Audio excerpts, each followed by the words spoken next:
హైదరాబాద్ హయత్ నగర్లోని G high స్కూల్లో ఫీజుల పెంపుపై విద్యార్థుల తల్లిదండ్రులు ఆందోళనకు దిగారు. ఒకేసారి 30 నుంచి 50% ఫీజులు పెంచడంపై ఆగ్రహం వ్యక్తం చేస్తున్నారు. వెంటనే పెంచిన ఫీజును తగ్గించాలని డిమాండ్ చేస్తూ జీ హై స్కూల్ వద్ద ధర్నా నిర్వహించారు. పాఠశాల యాజమాన్యం నిర్లక్ష్యం వైఖరికి వ్యతిరేకంగా పాఠశాల నుంచి నేషనల్ హైవే వరకు ర్యాలీ నిర్వహించారు. ఫీజులను తగ్గించాలని ఇప్పటికే తాము స్కూల్ యాజమాన్యం దృష్టికి తీసుకెళ్లామని, అయినా పట్టించుకోవడం లేదని ఆగ్రహం వ్యక్తం చేశారు.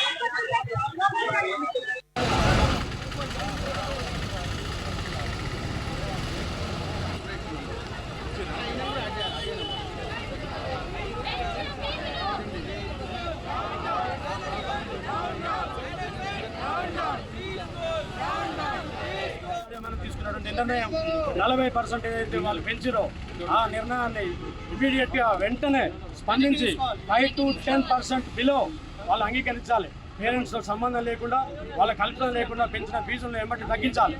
మేనేజ్మెంట్ వైఖరి, పేరెంట్స్ పై ఉన్నటువంటి వైఖరి, పైసల మీద ఉన్నటువంటి ఒత్తిడి, అవన్నింటినీ ముందుగా నశింపజేయాలి.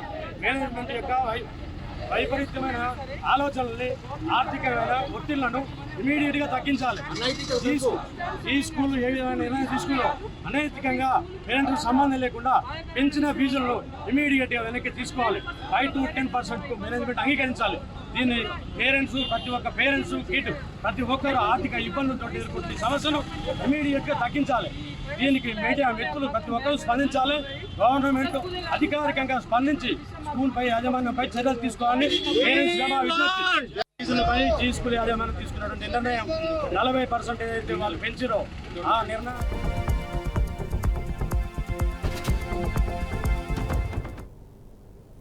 ఫీజు పెంపు విషయాన్ని డీఈఓ కలెక్టర్ దృష్టికి తీసుకెళ్లినప్పటికీ ఎలాంటి స్పందన లేదని వాపోయారు.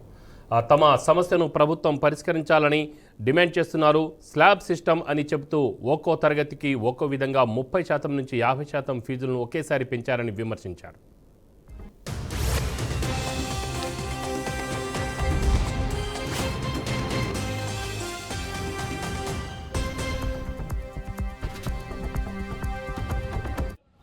జరిగిన విషయం ఏంటంటే మా పిల్లల స్కూల్ ఫీజు ఒకేసారి 30 నుంచి 50% పెంచారండి. మా ఇద్దరు పిల్లలకి 6th క్లాస్ 9th క్లాస్ అండి. వాళ్ళిద్దరికి ఒకటేసారి 50% అంటే 49% పెరిగింది. ప్రిసైజ్ గా చెప్పాలంటే 66,000 నుంచి 98,000, 77,000 నుంచి 78,000 నుంచి 1,16,000 ఒకేసారి ఇంతగానో 50% ఫీజులు పెంచడం అనైతికమని మేము ఎన్నోసార్లు రిప్రజెంటేషన్ స్కూల్కి ఇచ్చినా కూడా వాళ్ళు ఎట్టి ఏ విధంగా స్పందించట్లేదండి. మేము ఇప్పటికి 3-4 సార్లు మేనేజ్మెంట్ తో మాట్లాడాము. ఎంఈఓ గారికి, డిఈఓ గారికి, కలెక్టర్ గారికి కూడా రిప్రజెంటేషన్ ఇచ్చాము. ప్రజాప్రతినిధులను కూడా రిక్వెస్ట్ చేస్తున్నామండి. మేము మీడియా సహకారం కూడా కోరుతున్నాము. పెంచిన ఫీజును తగ్గించాలని.